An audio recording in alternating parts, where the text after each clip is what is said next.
สุขสบายดีพี่น้องทางการแต่งกายเนาะพี่น้องถึงทุกคนเนาะมื้อนี้ก็พบกันคือเก่าพี่น้องมื้อนี้ก็เป็นมื้อสันวันดีพี่น้องขอบ่าวขอสาวถาบทางพี่น้องเอ้ยบ่าวสาวก็อยู่กรุงเทพพุ่นแหล้วเอ้ยพี่น้องเอ้ยมีแต่พ่อกับแม่แหละมาถาบทามมาขอกับว่าแม่นพี่น้องเอ้ย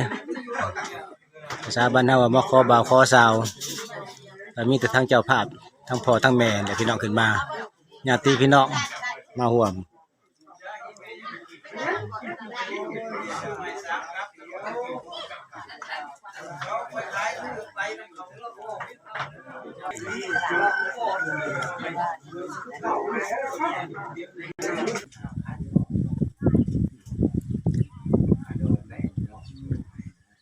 ดอก150,000พี่น้องเอ้ยบ่หลายปานใดดอกคือน้อยๆนี่คันว่าเงินกีบแล้วมันหลายพี่น้องเอ้ยโอ้หวานกล้วย3ตัวหวาน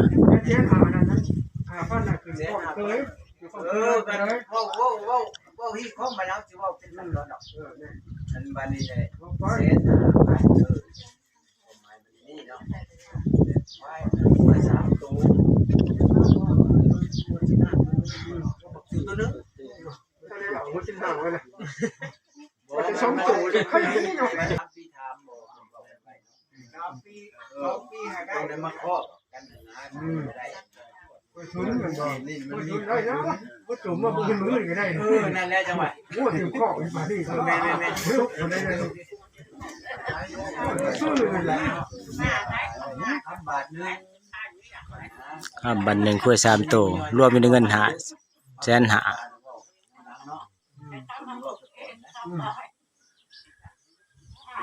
เข้าใจอยู่เพื่อนเราเอาเราก็ทำได้อยู่ได้หนาคนเลยเสียหาพันดอกเสียหาโทษนะก็โทษหามือขึ้นวันนี้แต่มือนึง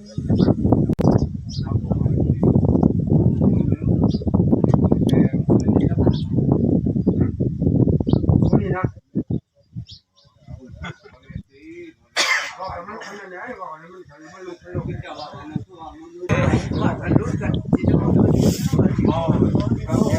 พ่อแม่ก็ขอได้เด้อเขาไปขอเพิ่นเว้าซื่อๆดอกได้โอ้ยมันหิวน้ำซุมเฮานี่ได้เว้าขอกันน่ะมันบ่ได้ยากเด้ก็จะมาขอเนาะก็มันแพงเขาก็ขอลงเพิ่นก็บ่ได้ว่าหยังได้ตั้งใจโคตรนั้นเว้าเพื่อขอแต่ท่านนี้บ่ขอเพิ่นก็แฮงเอาแหละว่าบ่แม่นก็เพื่อขอมาตกลงกันพ่อท่านแม่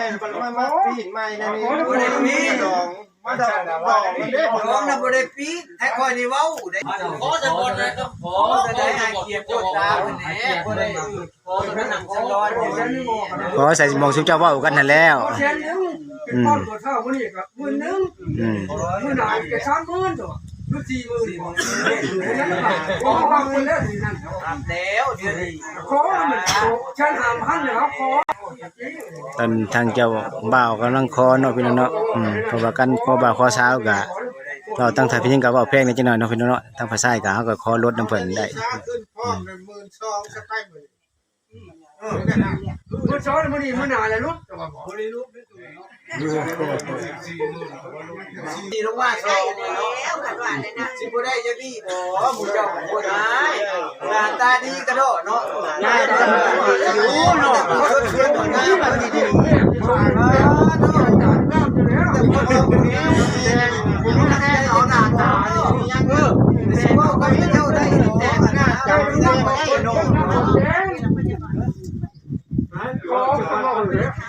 น้ำใจมาได้บ่จังน้อยแม่โยมอันขอเงินค้ำเนาะพี่น้องเนาะนี่เงินเอาไม้ถูกเทียนข้าวสารพี่น้องเอ้ย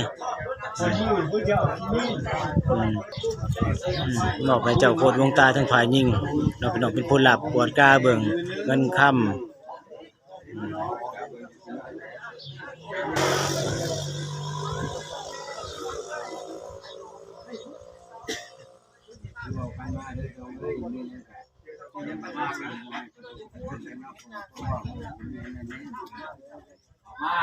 อันนี้เนาะมาวิ่งที่ไหนเนี่ยก่อน ขึ้นได้ทางนี้ ลูกปุ๊บคืนอ่า เขาเป็นบัวเดียวเมียเดียว แล้วก็เป็นครัวเฮือนซ่าน เงินหาทองได้ลำรุ่นลำด้วยมาแต่งร้องคือคืนเจ้ามาทอนเรื่องมา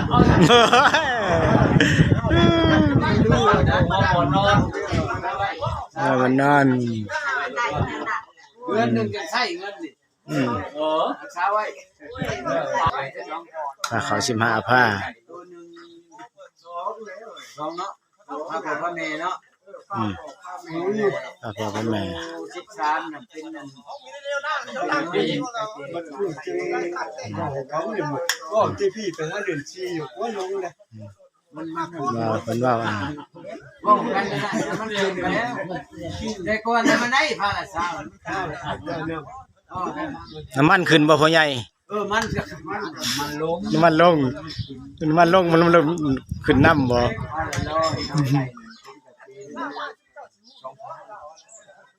ันยี่พระเจ้าเนาะเพื่อนลองถ่ายยังดาบ่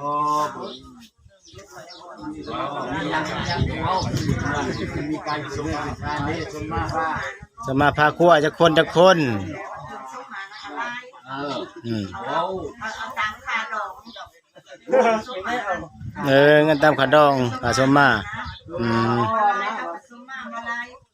ค่าดอกมันคือไปเป็นแสนแล้วสมมาลายปูย่าปูน้อยปูใหญ่มาเลือกจึงไรบ้านในมือนี่ยังบอกเครื่องนี่คือเศร้ามันแน่เลยนี่คือเศร้านี่จะแต่งผ้าขาวรับต้น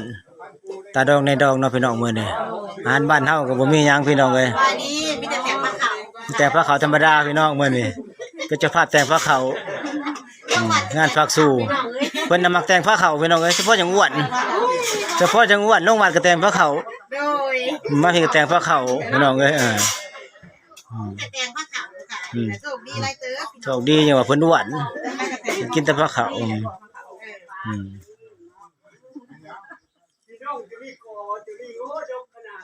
งานขอบ้านเฮาก็มีหยังหลายดอกพี่น้องเอ้ยหมูน้อยครอบเคยตัวนึงพี่น้องเอ้ยมีขัวห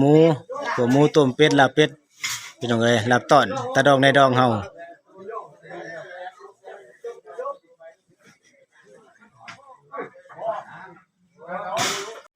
หลังจากขอสู่บ่าวสาวแล้วเนาะก็จัดอาหารการกินให้ตาดองในดองกินพี่น้องเอ้ยตอนนี้นะหลังจากกินข้าวแล้วก็กลับบ้านกลับซองพี่น้องเอ้ยกินข้าวกินน้ำกินแล้วพญาล่ำก็มาแต่เฮ็ดเวียกลืมถ่ายพี่น้องเอ้ยจนเขาเจ้าสิกินข้าวแล้วยังได้ถ่ายให้เบิ่ง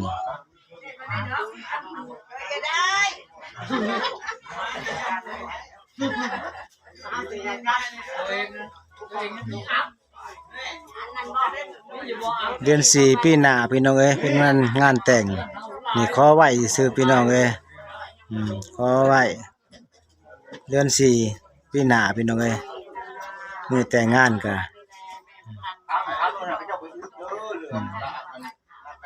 สำหรับคลิปนี้ขอจบสำนี้เนาะพี่น้องเนาะผิดพลาดประการใดก็ขออภัยเด้อฝากกดไลค์กดแชร์